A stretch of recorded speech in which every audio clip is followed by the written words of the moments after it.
Madina safarlari bor. U yerda qilinadigan odoblar haqida bir qisqacharoq ma'lumot bersangiz, kuzatuvchilarga manfaatli bo'lsa bu. Demak, o'zi Qur'oni Karimda Alloh subhanahu va taolo har bir xonadonga eshigidan kiringlar deydi.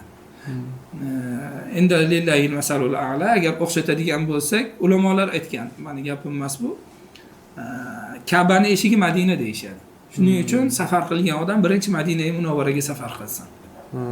Madinaga borib, payg'ambar sollallohu alayhi vasallamni ziyorat qilib, u yerdagi sahobalar, Baqiy qabristoni bor bilamiz. Qancha muborak qadamjolar bor. Nima uchun? Bu ham tamhid o'laroq qarashlik mumkin. Sizga boshlang'ich bosqich hisoblanadi. Ya'ni haligi ulug' bir ibodatga ketyapsiz, o'sha ibodatga ruhiy tayyorgarlik.